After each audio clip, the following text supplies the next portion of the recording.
듯이 내 영혼 주를 찾기에 갈급하나이다.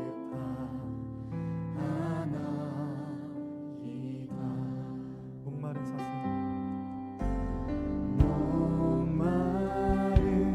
사슴 쉬는 물을 찾아 헤매이듯이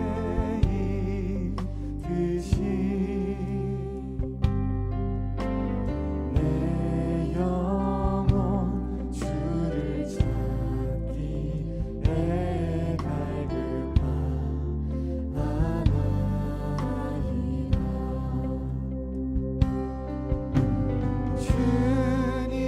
주님만이 나의 힘, 나의 방패, 나의 참 소망, 나의 몸 정성 다바 쳐서 주님 경배합니다. 목마른 사슴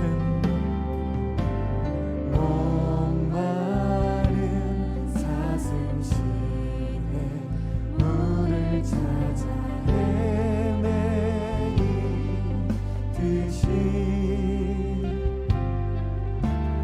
내 영혼 주를 찾기에 갈급하나이다. 다시 한번 고백합니다. 목마른 사슴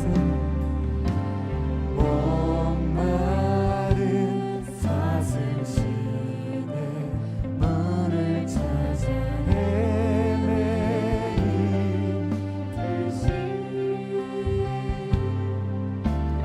내 영혼 주를 찾기에 갈급하나이다.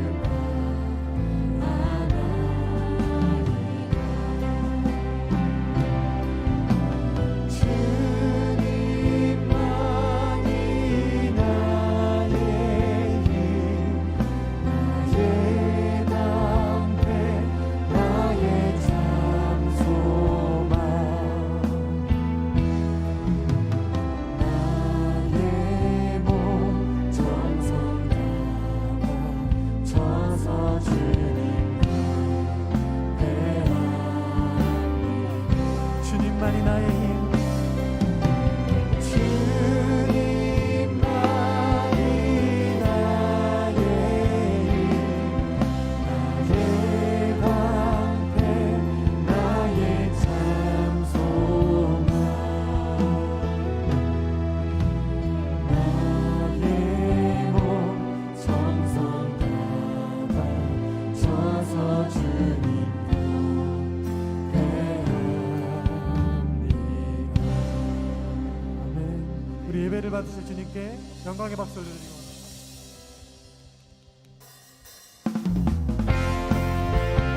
우리 다 함께 일어나셔서 찬양하기 원합니다. 지금 우리를 보고 계시고 우리의 찬양을 듣고 계시고 우리의 삶을 인도하시는 주님 앞에 우리 함께 노래하며 나아가기 원합니다. 주님은 나의 노래, 내 모든 삶의 기쁨 되시. 내 주님만 찬양하리. 주님은 나의 소망, 주님은 나의 소망,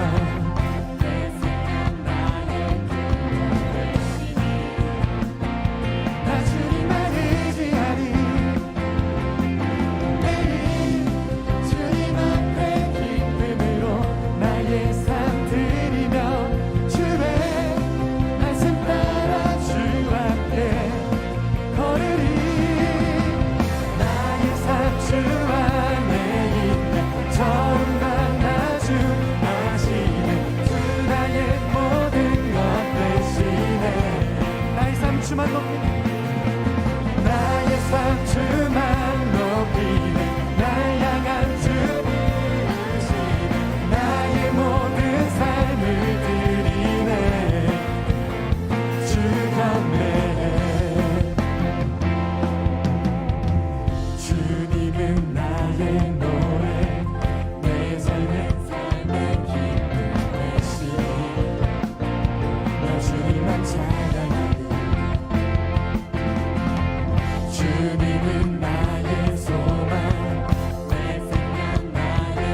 못해.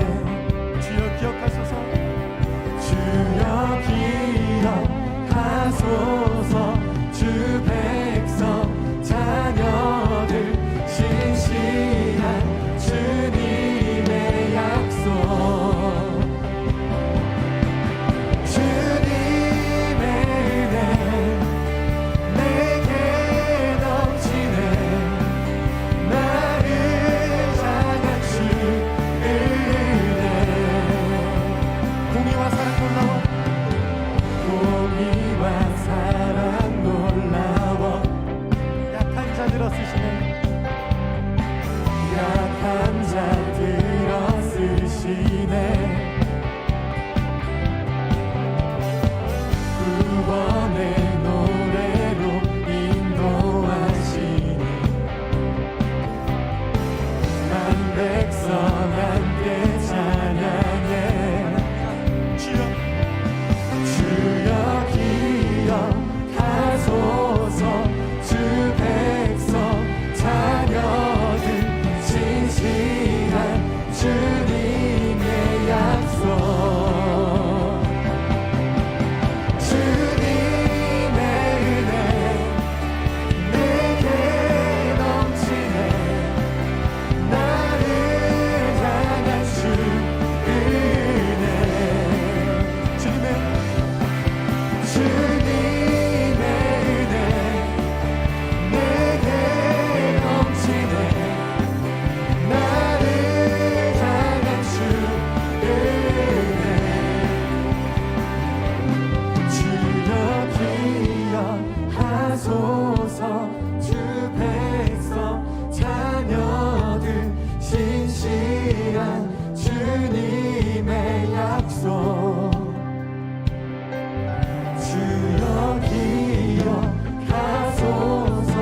주 백성 자녀들 신실한 주님의 약속. 주님의 은혜 내게 넘치네. 나를 향한 주 은혜. 주님의 은혜. 주님의 은혜 내게 넘치네. 나를 향한 주 은혜. 주님의 은혜. 주님의 은혜 내게 넘치네. 나를 향한 주 주님의 은혜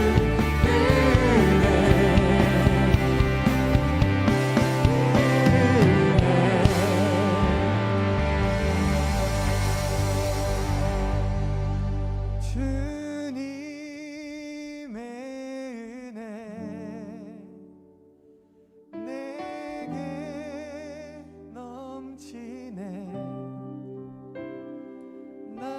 나를 향한 주 은혜.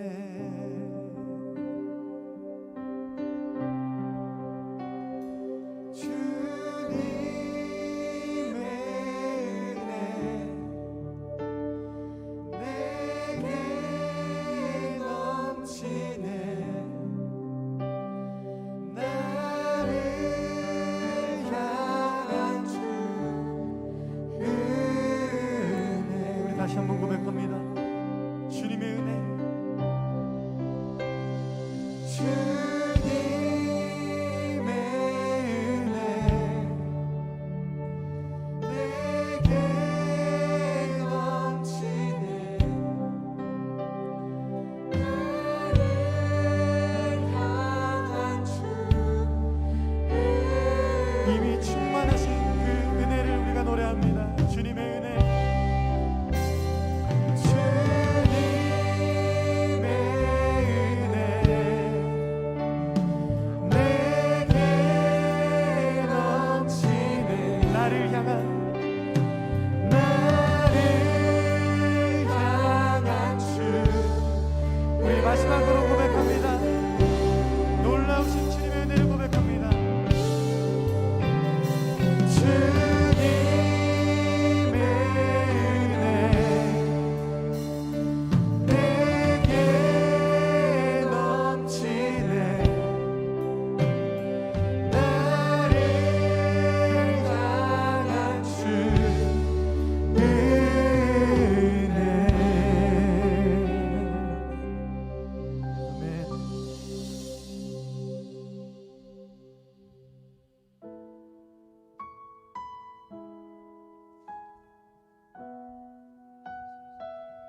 지으신 주님 내 안에 계셔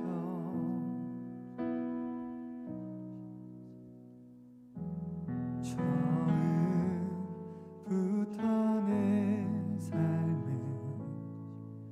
그의 손에 있었죠.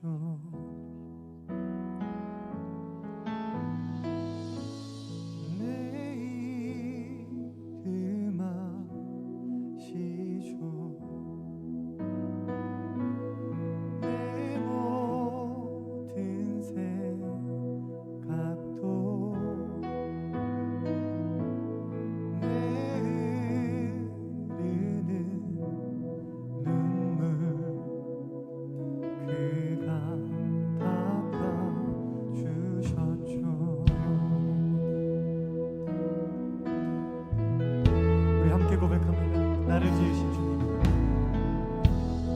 나를 지으신 주님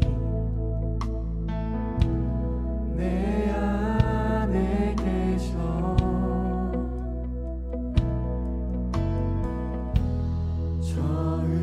처음부터 내 삶을 그의 손에 있었죠. 그는 내 아버지 그는 내 아버지 난 그의 소유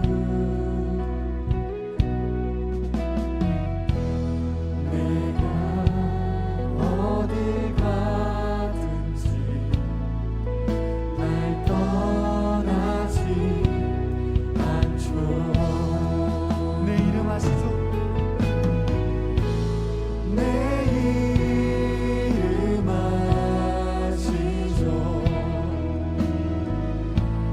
내 모든 생각도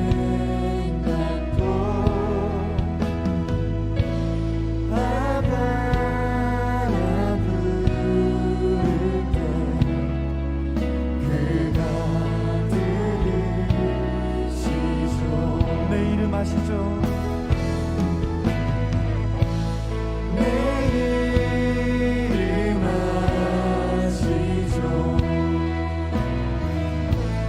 내 모든 생각도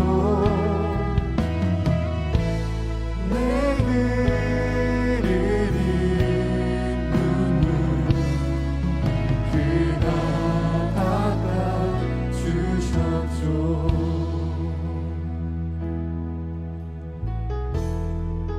나를 지으신 주님 나를 지으신 주님 내 안에 계셔 처음부터 내 삶은 처음부터 내 삶을 그의 손에 있었죠. 그는 내 아버지 그는 내 아버지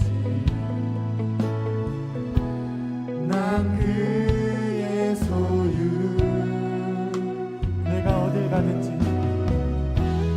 내가 어딜 가든지 날 떠나지 않죠.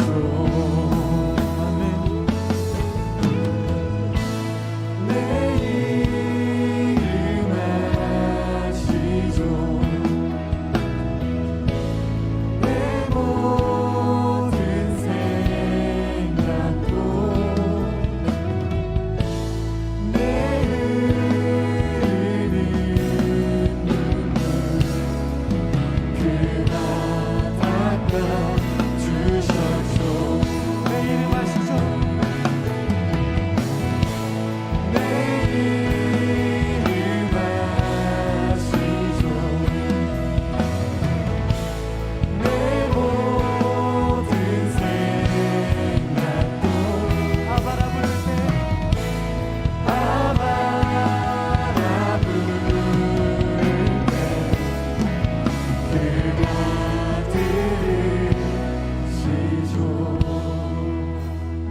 주셨죠. 내 이름 아시죠? 내 이름 아시죠. 내 모든 생각도 아바라 부를 때 그가 들으시죠. 한번 더 고백합니다.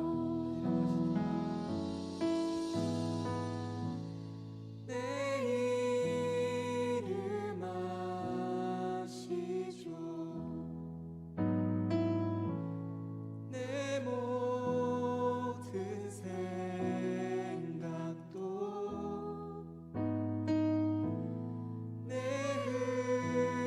흐르는 눈물 그가 닦아주셨죠. 아멘.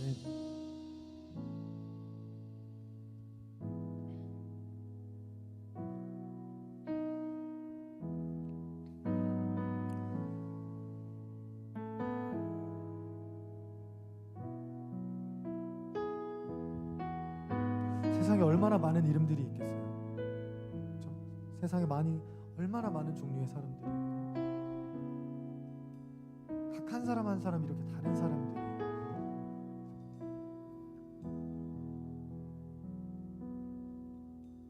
그렇게 살아가고 있는데 이 고백에서 이렇게 말합니다. 내 이름 아시죠? 내 이름 아시죠? 주님 나 아시죠?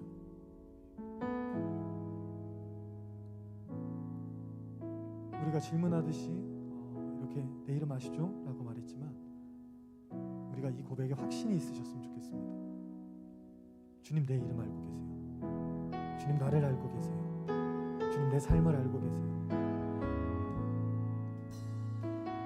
처음부터 내 삶은 주의 손에 있었고 한 번도 주님의 그 손에서 우리를 놓친 적이 없습니다.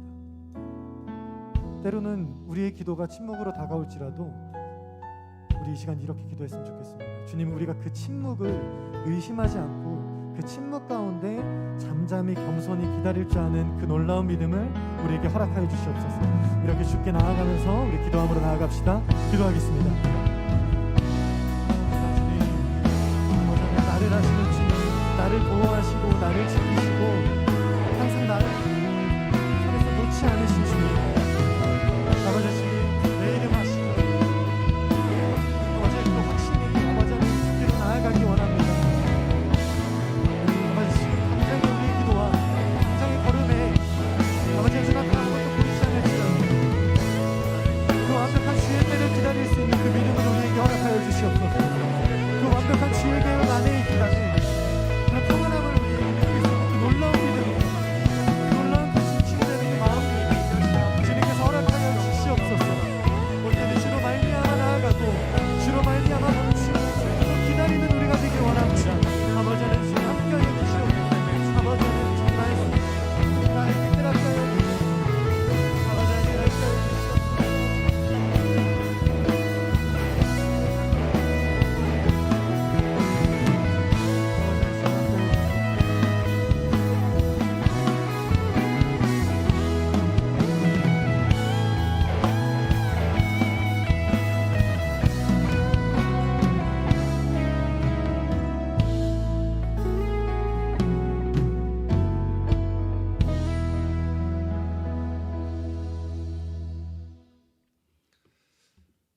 우리에게 주신 하나님의 말씀을 함께 나누겠습니다. 출애굽기 3장 1절로 12절까지 말씀입니다. 출애굽기 3장 1절에서 12절까지의 말씀입니다.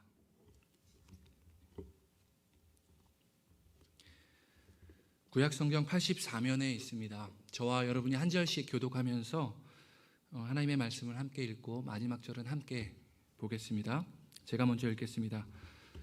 모세가 그의 장인 미디안 제사장 이드로의 양떼를 치더니 그 떼를 광야 서쪽으로 인도하여 하나님의 산 호렙에 이르매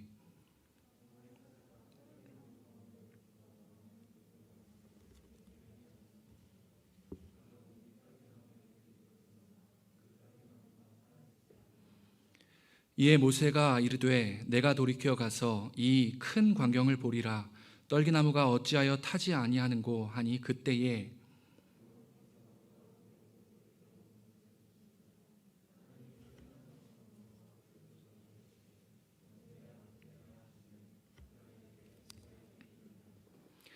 하나님이 이르시되 이리로 가까이 오지 말라. 네가 선 곳은 거룩한 땅이니 내 발에서 신을 벗으라.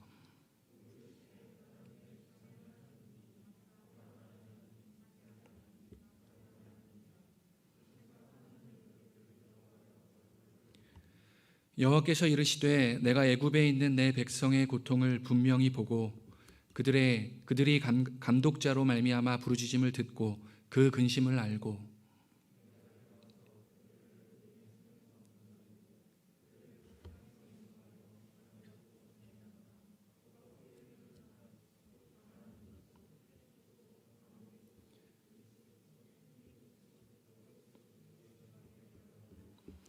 이제 가라. 이스라엘 자손의 부르짖음이 내게 달하고 애굽 사람이 그들을 괴롭히는 학대도 내가 보았으니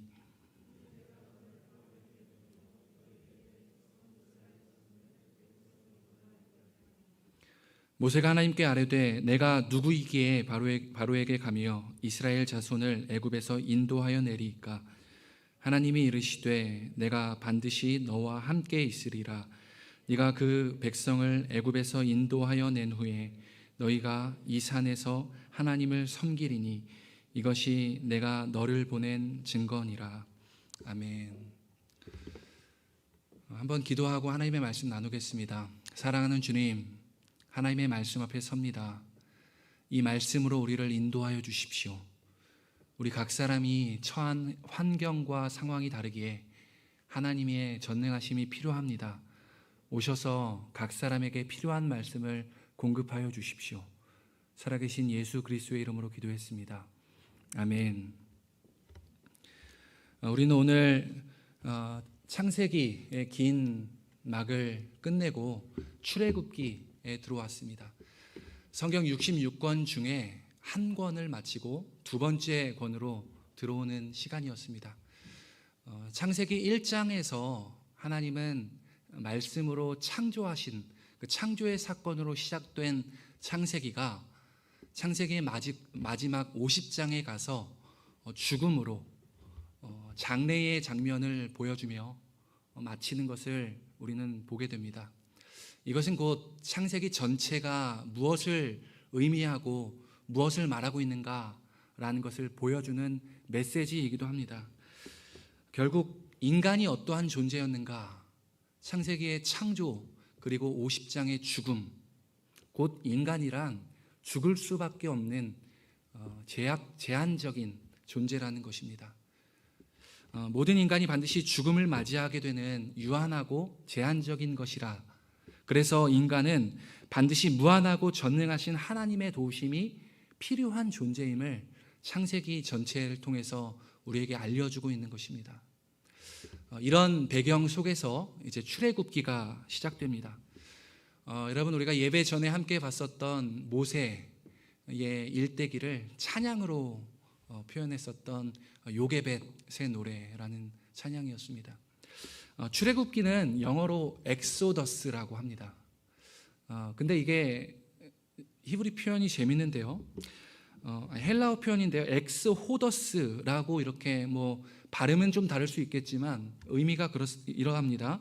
무엇 밖으로라는 엑스라는 헬라어에서 영어 엑시트가 나온 거 아닙니까? 그러니까 무엇 밖으로라는 의미와 함께 길을 뜻하는 호더스가 합쳐져서 직역하고 번역해 보니까 무엇 밖으로 그리고 길 합쳐 보니까 길 밖의 길을 뜻하는 출애굽기의 의미가 담겨 있습니다. 이것은 곧 인간의 길이 아니라 하나님께서 만들어 주신 길을 가야 하는 존재라는 의미이기도 합니다. 그렇기 때문에 신앙의 길에서 순종이라는 것은 상당히 중요합니다. 왜냐하면 내가 원하는 길이 아니라 주께서 내게 말씀하신 길을 가야 하는 것이기 때문입니다. 우리 청년 때에 진로와 목적에 대해서 비전에 대해서 고민하고 있는 이 시간 속에서 하나님의 길을 매 순간 선택하는 훈련들이 청년의 때에 되어져야 한다라는 것입니다. 출애굽기는 또 창세기에서 한 개인 그리고 한 가정의 이야기를 뛰어넘어서 이제는 한 민족의 이야기로 확대되는 것을 보게 됩니다. 그 구분점이 출애굽기 1장 6절에서 8절 말씀인데요. 한번 성경책이 있는 분들은 한번 펼쳐보시고 아니면 화면을 보셔도 괜찮습니다. 출애굽기 1장 6절에서 8절 말씀인데요. 한번 잘 보십시오. 요셉과 그의 모든 형제와 그 시대의 사람은 다 죽었고 라고 얘기합니다. 인생의 이막이 나타나고 있는 건데 6절에는 요셉과 그의 형제들이 다 죽었다라고 얘기합니다. 그러면서 8절에 보니까 요셉을 알지 못하는 새 왕이 일어나 애굽을 다스리고 있다라고 얘기합니다. 중요한 출애굽기의 전환점의 사건의 메시지를 보여주고 있는 건데요. 요셉을 알지 못하는 새 왕이 일어났다고 한 나라의 왕을 어떻게 이렇게 표현할 수가 있습니까? 요셉을 알지 못하는 요셉, 그가 누구였습니까? 그로 인해서 애굽 땅에 7년의 어려움을 막을 수 있었던 것 아닙니까? 하나님과 함께 했었던 요셉, 그를 알지 못하는 새 왕은 결국 하나님을 알지 못하는 왕을 보여주고 있는 것입니다. 이 왕은 무섭게 불어나는 이스라엘 백성들을 보고 두려워했습니다. 이스라엘 백성들이 최초 애굽으로 들어왔을 때 장정만 70명으로 시작했던 그 백성의 수가 430년이라는 긴 시간을 지나고 나서 무려 200만 명이라는 거대 민족이 되었던 거죠. 사실 이것은 하나님의 약속이었죠. 내 민족을 번성하게 할 것이다. 내 씨가 바다의 모래알보다 더 많을 것이다. 약속하셨던 약속의 이루어짐이었습니다. 그런데 이 하나님을 알지 못하는 이 왕은 이스라엘 백성들, 자기 땅에 70명, 저 땅에 가서 살아라 했던 그 백성들이 무섭게 불어나는 걸 보고 두려웠던 것입니다. 그래서 특명을 내리죠. 애굽의 왕은 이스라엘 백성들이 낳은 아이들 중에 여자아이면 살려주고 남자아이면 모두 죽이라고 하는 엄청난 특명을 내리게 된 것입니다. 자기의 계획으로 이스라엘 백성들의 번성을 막으려고 했었던, 하나님의 번성을 인간이 막으려고 하는 어리석음을 이 왕이 보여주고 있는 것이죠. 이렇게 선포된 뒤에 오늘의 설교의 주인공인 모세가 등장하고 있는 것입니다. 남자아이를 다 죽이라고 명령을 내렸건만 모세의 부모는 석 달 동안 태어난 모세를 숨겨가며 키웠습니다. 그러다 더 이상 숨기지 못하게 되자 모세를 갈대 상자에 역청과 진흙을 발라 나일강에 띄워 보냅니다. 나일강은 애굽의 왕이 나일강에 던져 죽이라고 명했던 그 강에 모세의 부모는 역청과 진흙을 바른 갈대 상자에 모세를 담아 띄운 것입니다. 이것은 우리가 창세기에서 보았던 노아의 방주 사건을 연상하게 합니다. 아주 연약하고 불쌍한 한 생명이 막연한 소망 가운데 물 위에 둥둥 떠내려가고 있는 것입니다. 어떻게 될지, 무슨 일이 일어날지 아무도 모르는 그런 상황의 말입니다. 그런데 우리는 이 내용을 알고 있죠. 마침 애굽의 공주가 나일강에 목욕을 하러 나왔습니다. 떠내려오는 갈대 상자를 보고 건지죠. 그래서 열어보니 아이가 있었습니다. 그 애굽의 공주의 마음에 긍휼한 마음이 들어서 그 아이를 양자로 삼기로 결정합니다. 근데 자세히 보니 이 아이가 히브리 사람이었던 거예요. 그런데 히브리 남자아이는 모두 다 죽이라고 하지 않았습니까? 그런데 애굽의 공주가 그것을 알면서도 자신이 데려가 양자로 삼게 되는 것입니다. 그래서 그 이름을 모세라고 짓는데요. 모세의 이름이 뜻이 물에서 건져냄입니다. 여러분, 여기서 우리는 한 가지 질문을 해야 합니다. 청년의 때에 성경을 보며 질문, 궁금증이 나타나야 한다는 것이죠. 무슨 궁금증입니까? 거대 국가 그 애굽, 이집트의 왕의 딸, 그 공주였어요. 그런데 그 공주가 왜 자신의 궁전에 있는 아름답고 호화스러운 목욕탕에 가지 않고 어린 시체들이 동동 떠내려오는 나일강에 가서 목욕을 했냐 말입니다. 여러분, 저만 궁금해하는 표정인 것 같아가지고, 여러분 질문을 던져야 하는 것이죠. 왜 하필 애굽의 공주가 시체 냄새가 가득한 나일강에 가서 목욕을 해야 했을까요? 온천수가 터진 것도 아닌데 왜 하필? 마침 애굽의 공주를 나일강에 나오게 하신 분은 누구십니까? 그리고 그 아이를 보고 애굽의 공주의 마음에 불쌍히 여기는 긍휼의 마음을 품게 하신 분이 누구십니까? 그 아이를 히브리인 줄 알면서도 자신이 데려가 왕의 명령을 어기면서까지 궁전으로 데려가 키우려고 했었던 그 애굽 공주의 마음의 동기는 바로 누가 심어준 거냐 말입니다. 결국 모세를 건져내신 분은 등장하고 있진 않지만 하나님의 보이지 않는 손길이었던 것입니다. Invisible hands라고 하는 너무 유명한 표현이 여기에 나타나는 거예요. 보이지 않는 손이, 하나님의 손길이 모세의 어머니에게 어쩔 수 없이 떠나보내는 그 눈물 속에, 그리고 건져낸 애굽의 공주의 마음 속에 하나님의 보이지 않는 손길이 작용하고 있었던 것입니다. 이것을 신학적인 용어로 하나님의 섭리라고 합니다.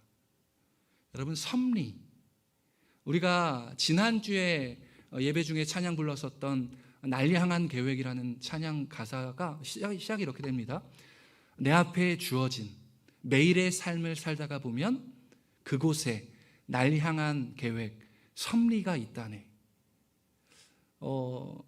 이 찬양 가사가 너무 잘 만들어진 하나님의 섭리를 표현하는 가사라고 생각합니다.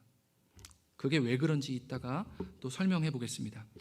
여러분, 우리 삶에 하나님이 느껴지지 않는다고 생각될 때가 여러분에게 있으십니까?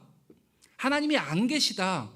교회에는 있는 것 같은데, 가정에서도 가끔 하나님의 이야기가 나오긴 하는 것 같은데, 내 직장에, 내 학교에, 내 일상의 터전에 하나님이 안 계신다고 느껴지는 분 혹시 계세요? 하나님의 보이지 않는 손길은 거대 제국, 로마 제국으로부터 모세를 건져내신 것처럼 오늘 우리의 삶에서도 함께 하고 계신다는 거예요. 다만 우리의 눈이 하나님의 손길을 발견하지 못하는 것, 안타까운 현실인 것이죠. 이제 시간이 지나서 모세, 양자로 삼은 모세는 애굽의 궁정에서 자라갑니다. 최고의 교육, 최고의 대우를 받으며 자라갑니다. 시간이 흘러 40세 성인이 되었을 때 하루는 밖을 거닐다가 자신의 동족 히브리인들이 고통받고 학대당하는 것을 목도하게 됩니다. 나도 히브리인인데, 나는 이렇게 편하게 살고 있는데 너희들은 이렇게 고통스럽게 살고 있구나 생각하며 고통받고 학대하고 있는 애굽인을 아무도 없다 생각해서 때려 죽이고 모래로 덮어 숨겼습니다. 근데 이 소식이 숨겨지지 않고 바로 왕 귀에까지 들어간 거예요. 그래서 모세를, 내 동족을 죽였어? 하며 죽이려고 모세를 수소문해서 찾습니다. 이 소식을 듣고 모세는 떠나게 되죠. 도망자 신세가 됩니다. 한순간에 애굽의 왕궁의 왕자의 신분에서 살인자의 도망자 신세가 되어버린 그 모세의 비극적인 삶의 패턴들이 그려지십니까? 그렇게 미디안 광야 땅으로 도망간 모세는 그곳에서 안주하며 살게 됩니다. 그곳에서 결혼도 하게 되고 아이도 낳게 되는데 아들의 이름을 게르솜이라고 짓습니다. 게르솜, 이방 땅에서 나그네가 되었다라며 자신의 처지를 아들의 이름에 비추어 설명하고 있는 거예요. 자신의 처지, 내가 여기서 이방 땅 나그네가 되었구나, 떠돌이 도망자가 되었구나 하며 모세가 자신의 신세를 얘기합니다. 그런데 웬일인지 출애굽기 1장, 2장을 지나가면서 하나님의 모습은 언급되고 있지 않습니다. 대체 모세가 이렇게 고통을 당하고 버려지고 고아가 되고 양자가 되고 살인자가 되고 그리고 떠돌이 도망자가 됐는데 대체 하나님은 어디 계시냐 말입니다. 여러분 인생에서 그런 질문들 하나님 앞에 해보신 적 있으십니까? 하나님 내 삶에 어디 계십니까? 하나님 어디 계십니까? 내가 고통당하고 아파하고 힘들어하고 있을 때 당신 어디 계셨던 것입니까? 어쩌면 모세에게 그렇게 질문하고 있는 모세를 우리가 상상해 볼 수도 있을 것 같다 생각합니다. 그런데 출애굽기 2장의 마지막 절에 보니까 비로소 하나님의 모습을 찾을 수 있었습니다. 2장 24, 25절 한번 화면을 봐도 되고요. 성경책이 있으신 분은 한번 성경책으로 봐도 됩니다. 제가 읽어보겠습니다. 하나님이 그들의 고통의 소리를 들으신다 말씀하십니다. 그리고 계속 가서 언약을 기억하신다 말씀하십니다. 그리고 이스라엘 자손을 돌보셨다고 말씀하고 계시고요. 또 마지막에 한 번 더 그들을 기억하셨더라 라고 얘기합니다.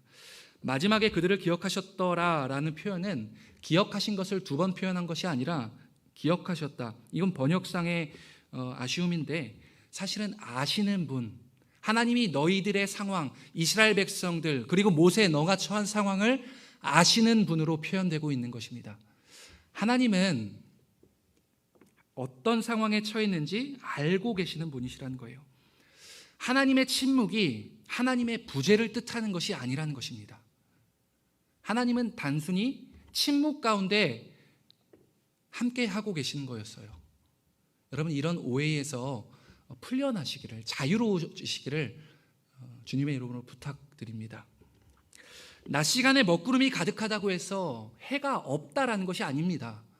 저 먹구름 뒤에는 분명히 해가 존재하고 있다는 것은 우리의 삶의 경험을 통해 알게 되는 거 아닙니까? 여러분 그걸 다 조사해 본 사람 누가 있습니까? 살아가다 보니까 먹구름이 있어도 해가 있다는 것은 우리가 경험을 통해서 알게 되는 것입니다. 이처럼 침묵 가운데 계신 하나님이 부재 중 하나님이 아니시라는 것은 우리의 경험을 통해 확인되어져야 되는 것입니다.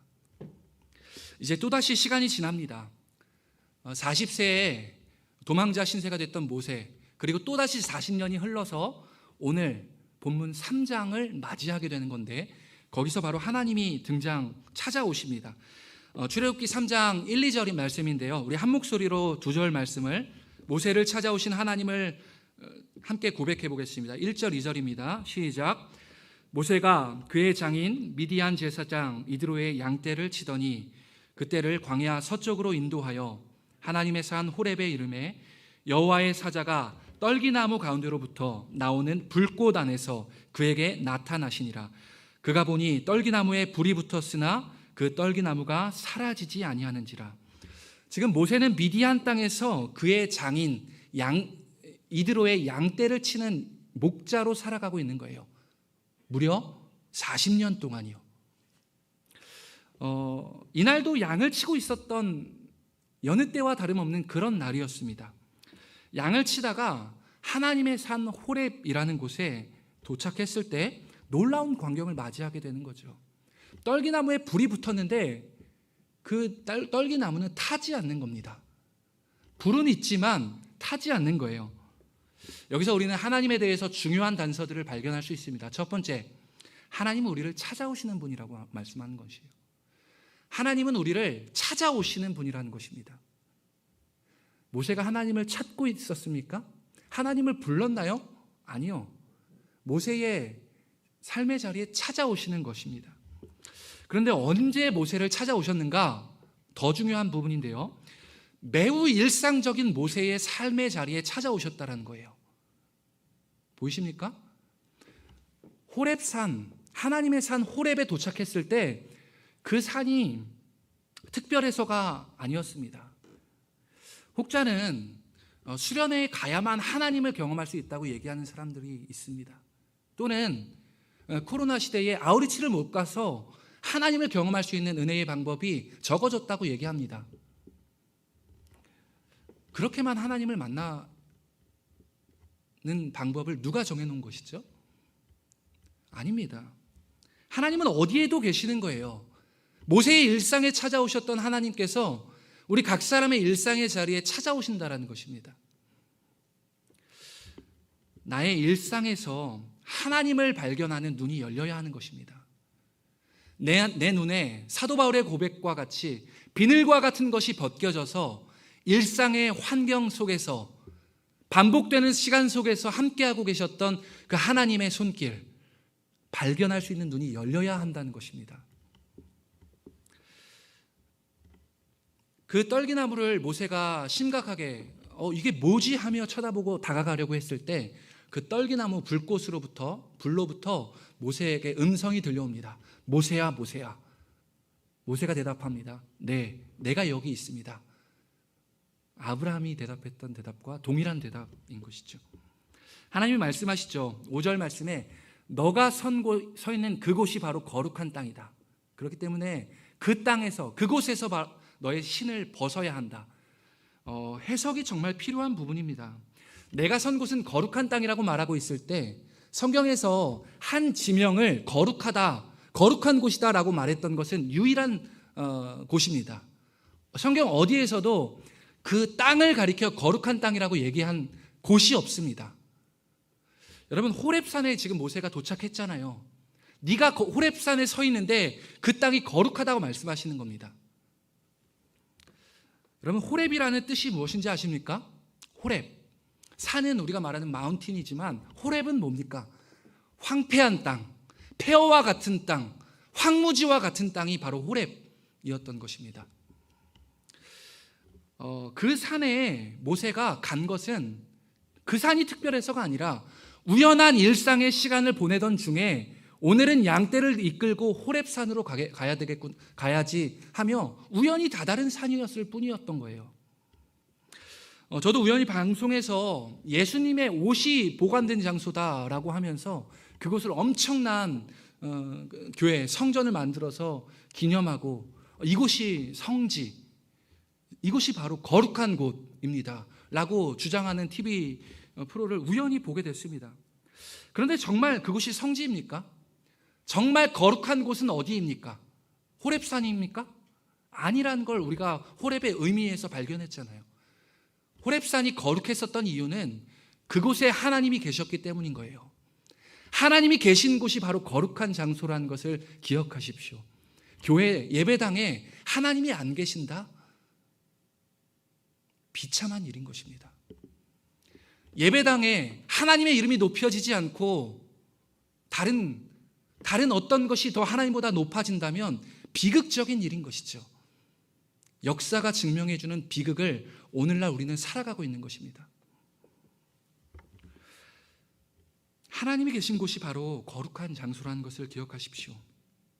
그랬을 때 이것은 우리들이 살아가고 있는, 우리 모두가 살아가고 있는 일상의 장소가 거룩한 장소가 될 수 있다는 것입니다.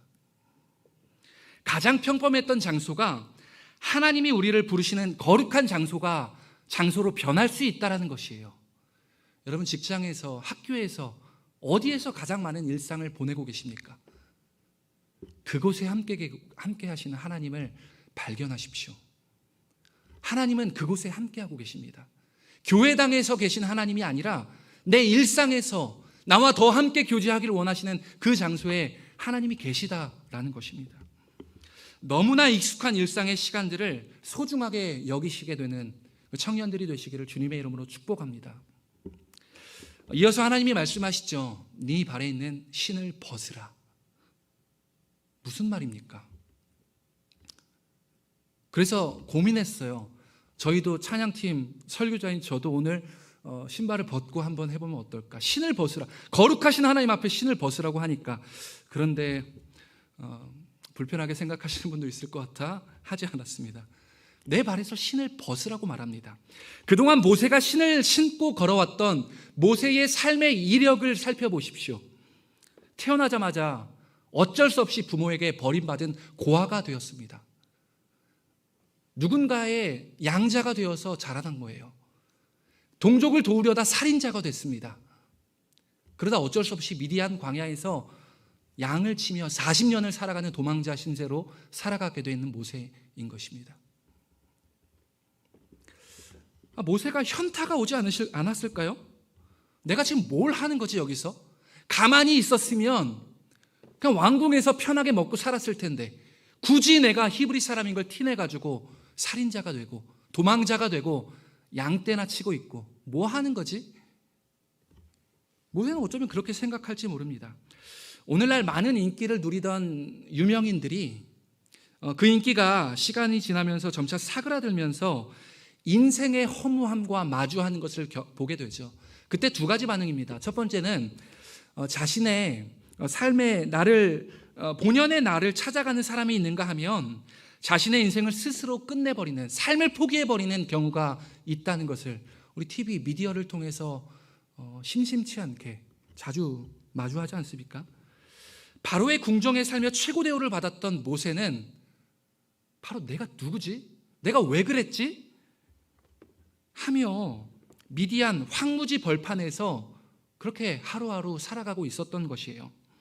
아무 의미 없는 양치기, 무의미해 보이는 그 40년의 시간,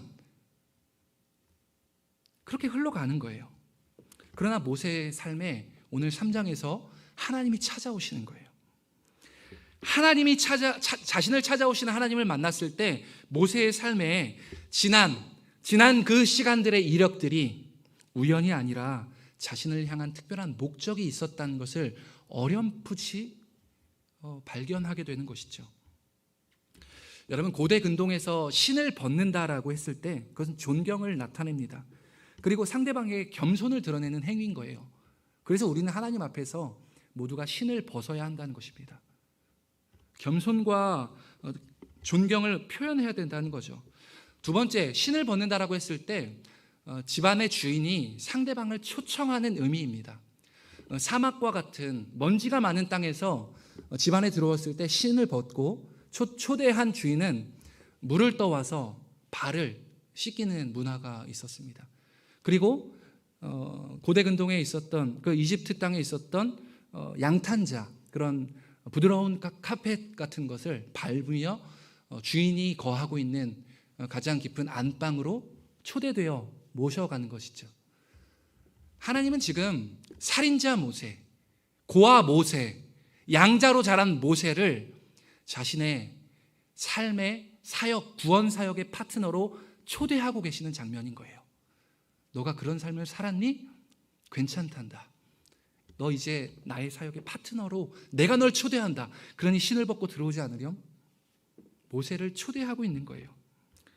그러면서 모세를 초대한 분명한 이유를 계속 말씀하고 있는데요. 7절 말씀입니다. 7절 말씀 우리 한번 화면도 띄워주면 좋겠고요. 7절 말씀 제가 읽어보겠습니다.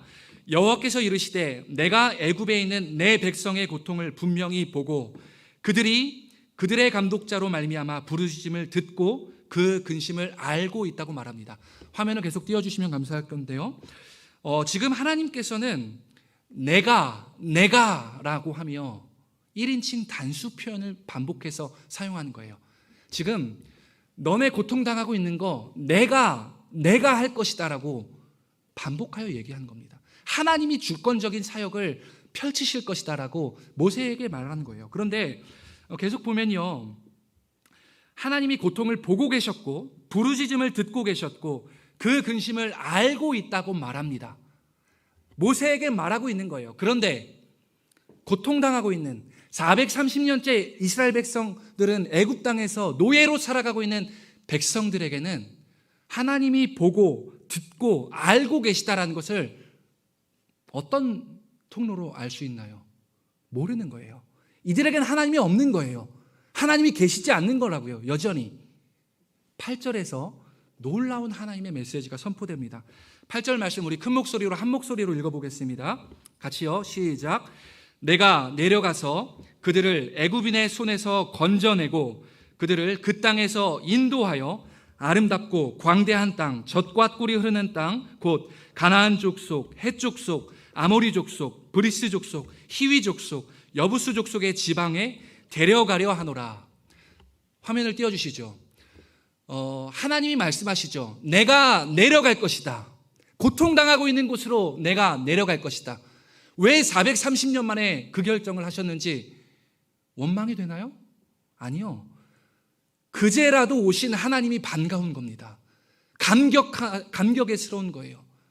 430년 만에 하나님이 고통당하고 있는 이스라엘 백성들의 삶의 자리에 내려가겠다 말씀하시는 거예요.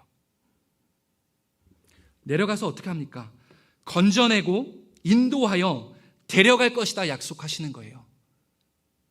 하나님이 적극적으로 이스라엘 백성들을 430년 만에 구원해내시는 거예요. 왜 그때입니까? 우리는 그때를 왜 그때이라냐고 대답할 수 있을까요? 430년째 고통당하고 있는 이스라엘 백성들의 마음을 헤아려 본다면 와주셔서 감사합니다 라고 고백해야 되지 않겠습니까? 하나님이 직접 내려오신다. 그래서 그 땅으로부터 애굽의 노예로부터 건져낼 것이다. 무슨 이유, 무슨 근거로 그러십니까?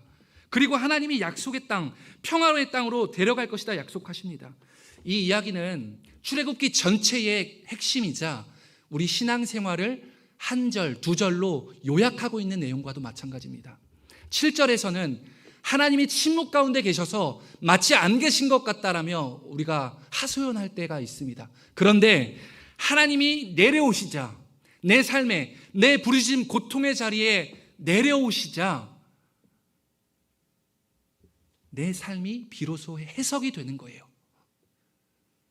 하나님의 오심, 그분의 오심은 다른 어떤 것이 부가 설명이 필요한 것이 아닌 것입니다. 부르짖음의 자리, 고통의 자리, 억울함의 자리에 주님이 오시기만 하면 내 삶을 건져내신, 이제부터는 하나님께 맡기는 거예요. 이 하나님 여러분의 삶의 자리에 초대하지 않으시겠어요? 누가 이 하나님을 하나님 내 삶의 자리로부터 구원해 주십시오. 누가 이렇게 고백할 수 있겠습니까? 저 깊은 고통 속에 있는 사람만이 하나님의 구원을 간절히 외치고 있는 것입니다. 모세 이방 땅에서 나그네로 살아갈 때 얼마나 비참하고 자신의 처지가 한탄스럽고 고통스러운 이스라엘 백성들 중에 있었던 그 백성들이 하나님께 부르짖는 그 부르짖음은 오늘날 우리가 하나님께 부르짖는 부르짖음과 조금 다르지 않을까 생각해 보게 되는 것이죠. 지난 5월 6일자 한겨레 기사를 가져왔는데요, 여러분들과 함께 나누고 싶습니다. 오늘날 우리가 살아가고 있는 그 모습을 단면이지만 보여주고 있는 기사를 있는 그대로 제가 읽어보겠습니다. 5월 6일 한겨레 기사입니다. 또 하나의 비정규직 청년의 죽음이다. 23살의 나이에 용역회사 아르바이트를 하고 있던 고 이선호 씨 이야기. 효율이 아니라 안전이 최우선이라는 말은 돈이 아니라 사람이 우선이라는 뜻일 것이다. 사람이 먼저라는 것이 그간 대형 사고들을 겪으며 뼈아프게 배운 사회적 교훈인데, 아버지가 휴대폰에 저장했던 아들의 이름은 삶의 희망이었다고 한다. 이런 상황은 너무도 낯익기에 비통함이 더하다. 2018년 입사 3개월 만에 홀로 위험 업무를 하다 컨베이어 벨트에 끼어 숨진 김용균 씨, 당시 24살. 2017년 특성화고 실습 중에 프레스에 눌려 숨진 이민호 군, 당시 18살. 2016년 서울 지하철 구의역에서 스크린도어 수리 작업을 하다 열차에 끼어 숨진 김아무개 씨, 당시 19살. 산업 현장에서 안전관리 소홀로 젊은 목숨을 잃는 비극이 언제까지 되풀이돼야 한단 말인가? 여러분, 비록 산업 현장에 국한된 이야기만이 아니잖아요. 연예계, 정치계, 스포츠계, 너나 할 것 없이 얼마나 많이 터지고 있습니까? 억울함과 비통의 소리가 오늘날 우리가 살아가고 있는 이 땅에서 얼마나 많이 울려지고 있냐고요. 그것은 예수님이 당시에 그때부터, 아니요, 예수님이 이 땅에 오시기 전 출애굽기 때부터요, 억울함과 비통함의 목소리는 끊이지 않고 나타나고 있었던 것입니다.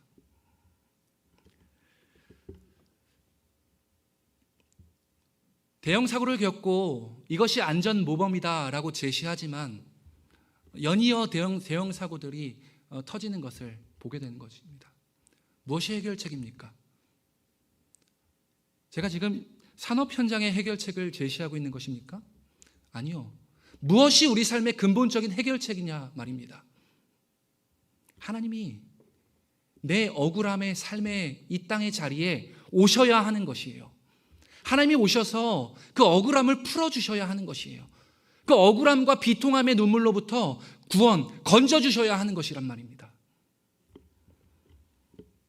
하나님께서 우리 삶의 무너진 자리에 초대되어야 합니다. 주님이 오셔서 내 반복된 허무와 상처뿐인 세상, 그 세상으로부터 건져주셔야 한다는 것입니다. 이제 바로에게 하나님이 모세를 보내는 장면이 10절에 나타납니다. 10절 말씀인데요. 이제 내가 너를 바로에게 보내어 너에게 내 백성 이스라엘 자손을 애굽에서 인도하여 내게 하리라. 여기서 마지막에 인도하여 내게 하리라 라고 한 표현은 이 번역상, 한글 번역상 저렇게 된 거지만 더 원어에 가까운 표현은 건져내게 하리라. 모세의 이름의 뜻이 무엇입니까? 물에서 건져냄. 모세가 어떻게 이 땅을 지금까지 살아갈 수 있었나요? 하나님이 보이지 않는 손길이 모세를 건져내셨던 것입니다. 모세야, 내가 너를 물에서 건져낸 것처럼 이제 그 건져냄을 받은 너는 다른 누군가를 건져낼 필요가 있다. 너가 이스라엘 백성들을 건져내주지 않을래? 하나님이 모세의 삶에 찾아오셔서 모세의 인생 전체 사건 이력을 되짚어보며 너가 그렇게 살았으니 이제 이 친구들 살려주지 않을래? 구원사역의 파트너로 상처뿐인 모세를 초대하고 있는 것이죠. 하나님이 전능하시기 때문에 스스로 하실 수 있지만 지금 오늘날에도 우리에게 초대하고 손 내밀고 계시는 것입니다. 너와 함께 이루길 원한다. 너희 회사, 상처와 아픔과 억울함과 비리에 가득 찬 너희 회사, 너희 학교, 거짓과 부정이 가득한 너희 학교, 너가 좀 무언가 해주지 않을래? 누가 이 주님의 초청에 예 주님, 내가 무언가 해보겠습니다. 내가 해야 할 일이 무엇입니까? 주님 가르쳐 주십시오. 누가 이렇게 외치시겠습니까? 버림받은 모세의 인생이었어요. 상처뿐인 고아였던 모세의 인생이었습니다. 살인자, 도망자였던 모세의 40년의 세월. 그런 모세도 하나님이 파트너로 세우십니다. 모세를 파트너로 세우신 하나님께서 오늘 우리를 파트너로 초대하고 계시는 거예요. 누가 이 초대에 응하시겠어요? 이제 오늘 말씀을 마무리하고 모세를 통해 우리가 발견할 수 있는 교훈들, 영적인 교훈들을 되짚어 보려고 합니다. 첫 번째, 하나님은 모세의 일상의 자리에 찾아오신다는 것입니다. 여러분, 반복되고 지루하고 때로는 의미 없는 시간들을 보내는 그 일상의 자리에 하나님이 찾아오신다는 거예요. 그렇다면 우리의 일상의 자리에 삶의 환경이 대하는 우리의 태도는 달라져야 하는 것입니다. 두 번째요, 찾아오셔서 모세를 구원 사역의 파트너로 세우십니다. 여러분, 이 장면은요, 고아, 그리고 상처덩어리, 그리고 도망자, 살인자였던 모세를 세우시는 거예요. 우리는 모세보다는 좀 그래도 나을 수 있는 사람들이 더 많지 않을까요? 하나님 우리를 통해서 하고자 하시는 일이 있는 거예요. 우리 구미교회 청년부를 통해서 이루고자 하시는 하나님의 목적과 뜻이 분명히 존재한다는 것입니다. 그것을 찾아내야 하는 것이에요. 그건 한 사람이 찾아내는 것이 아니라 우리 공동체가 함께 발견하는 기쁨이 되어야 하는 것이죠. 세 번째 교훈입니다. 나의 아픔이 곧 남을 치유하게 하는 도구가 될 수 있다는 것을 기억하십시오. 모세의 이름, 그 뜻이 물에서 건져냄이었습니다. 하나님이 건져내지 않았더라면 모세는 그 물에 쓸려 그냥 수많은 아이와 같이, 당시 수많은 아이들과 같이 죽음으로 이어지는 삶이었던 거 아니었습니까? 그런데 하나님이 그 모세를 건져냈던 거예요. 건진받은 모세는 이제 이스라엘 백성을 건져낼 위대한 구원의 예수님의 모형으로 이 땅에 오셔서 이 땅에 오신 예수님의 모형으로 모세의 삶이 출발되고 있는 거예요. 나를 건져내신 하나님께서 반드시 누군가를 건져내기 위해 나의 삶이 사용되어져야 하는 것이에요. 여러분, 누가 그 사역에, 누가 그 하나님의 위대한 구원 사역에 예 주님 나도 함께 참여하고 싶습니다, 우리 그런 반응을 하나님 앞에 누가 표현하시겠습니까? 예배는 여러분의 인생의 도전이 되어야 하는 것입니다. 아프고 힘들고 버리고 싶고 외면하고 싶다 그래서 하나님이 찾아가지 않는 것이 아닌 거예요. 하나님을 가리켜 한 신학자는 천국의 사냥개, 냄새를 맡고 내 백성이다 싶으면 끝까지 추적하는 그 하나님이심을 기억하십시오. 끝까지 추적하신 하나님께서 우리 각자 개개인에게 하나님의 사역을 맡겨주실 것이에요.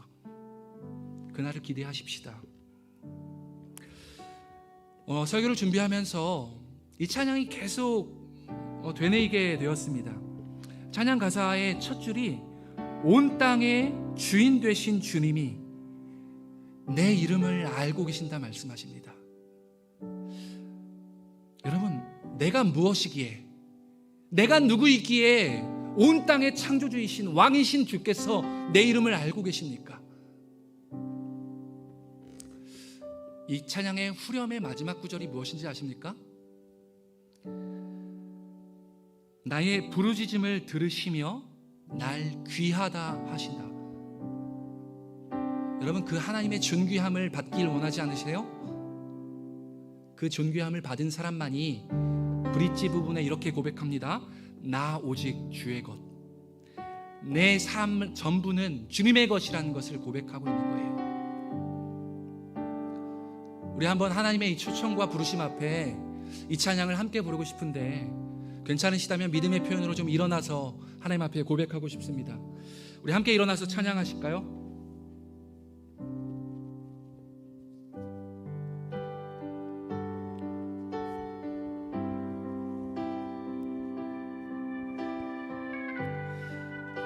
우리 하나님을 고백하십시다.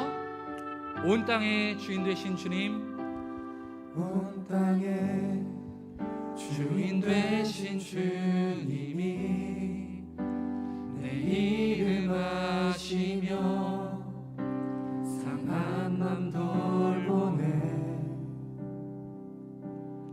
어둠을 밝히시는 새벽별, 방황하는 내 맘 주의 길 비추시네.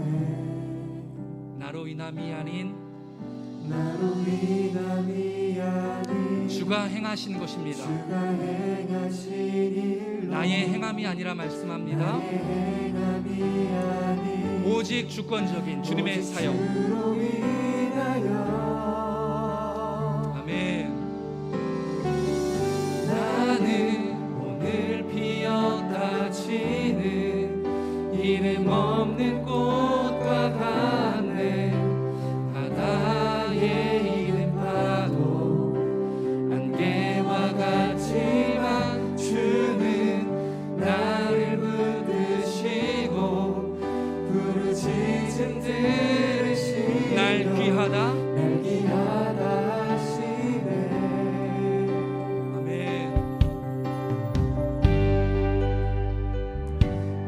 우리 주님 앞에 더 깊이 나아가십시다. 우리 한 번 더 온 땅의 주인 되신 주님을 고백하십시다. 온 땅의 주인 되신 주님이 내 이름을 아십니다. 내 이름 아시며 보잘것없는 내 삶에 찾아오신 주님. 상한 맘 돌보네. 아멘. 어둠을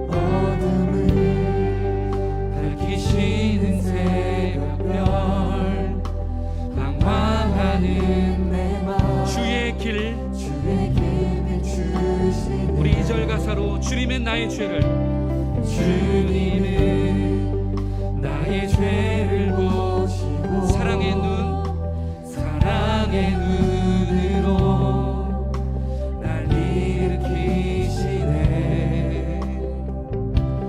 바다를 잠잠하게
행함이 아닌 오직 주로 인하여 한 번 더 나로 인함이 아닌 것입니다. 나로 인함이 아닌 주가 행하신 일에 따라갑니다. 행하신 일로 나의 행함이 아닌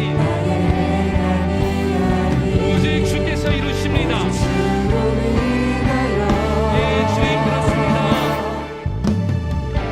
나는 오늘 피었다 치는 이름 없는 꽃과 같네 바다에 있는 파도 안개와 같지만 주는 나를 붙드시고 부르짖음 들으시며 날 위하시네 나는 오늘 피었다 치는 나는 오늘 피었다 치는 이름 없는 꽃과 같네 바다에 있는 파도 안개와 같지만 주는 나를 붙드시고 부르짖음 들으시며 날 위하다 그리고 고백하십시다. 나 오직 주의 것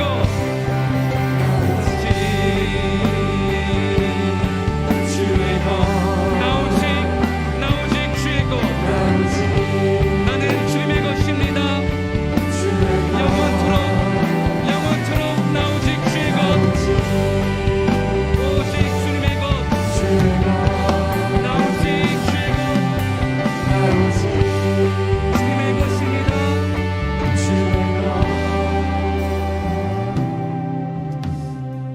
사랑하는 여러분, 모세와 같이 버려진 인생, 내 삶에 하나님이 침묵 가운데 보이지 않는 인생 혹시 계십니까? 모세의 일상의 자리에 찾아오셨던 주님을 기억하시며 기도하십시다. 우리 함께 기도할 때 주님, 내 억울함과 일상의 삶의 자리에 찾아와 주십시오. 주님, 내가 주님을 간절히 원합니다. 내 억울함을 풀어주실 분, 궁극적인 해결책은 주님 당신뿐이십니다. 주님, 내 삶에 찾아오셔서 내 삶을 하나님의 인도하는 아름다운 땅으로 인도하여 주옵소서. 우리 이런 마음으로 한 목소리로 주님 앞에 기도하며 나아가겠습니다. 오 하나님 아버지, 예, 주님 우리 삶에 찾아오신 주님을 발견하게 하여 주십시오. 그 주님을 기대합니다.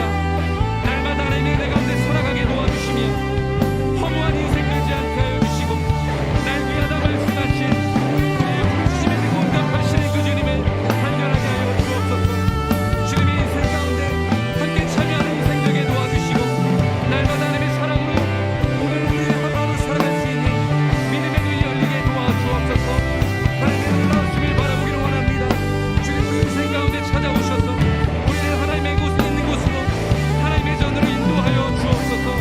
세상에 가실 주님의 마음을 기대합니다. 오 주님 인도해 주십시오. 하나님 이끌어 주옵소서. 말씀하시는 그 주님의 은혜, 내가 주님을 감당하기를 원합니다. 오 주님을 사모합니다.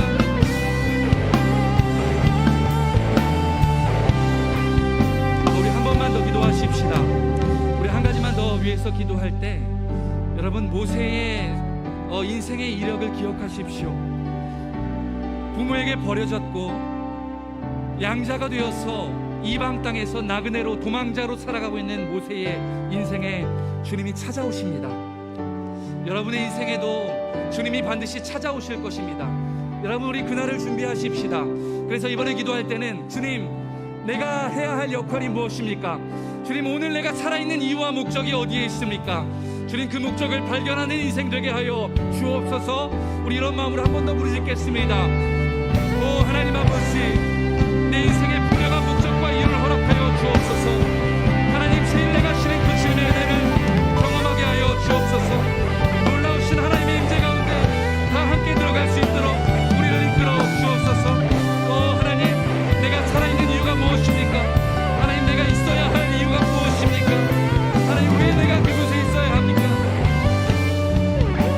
오 주님 인도하여 주옵소서. 예 주님 이끌어 주옵소서. 우리를 건져내 주옵소서.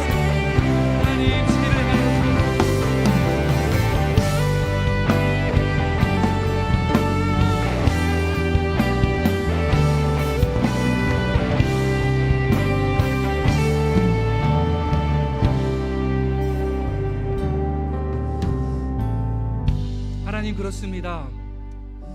우리가 예배하고 있는 하나님 당신께서는 온 우주의 통치자, 온 우주의 창조주이신 하나님이십니다. 하나님 당신께서 오늘 우리를 왜 이 땅에 존재케 하셨습니까? 왜 구미교회 청년부로 우리를 부르셨습니까? 모세를 부르셨던 하나님 아버지, 오늘 내가 살아가야 할 분명한 이유와 목적을 나눠 주옵소서. 그 분명한 목적 가운데 살아가는 청년들 되게 하여 주옵소서. 주님, 모세의 일상의 자리에 찾아오셨던 것처럼 우리 청년들의 일상의 자리에 찾아와 주십시오. 그래서 억울함으로부터, 그 실패와 낙담으로부터, 피할 길 없는 그 어두운 터널로부터 우리를 구출해 주옵소서. 주님의 오심이 필요합니다. 주님 오셔서 우리를 새로운 길로, 영원한 하나님의 나라의 백성으로 우리를 불러 주옵소서. 건져 주옵소서. 그 구원을 간절히 기다립니다. 예배하는 모든 청년들 안에 그 구원의 은혜를 누리는 일상의 자리가 되게 하여 주옵소서. 그렇게 하실 전능하신 예수 그리스도의 이름으로 기도했습니다. 아멘.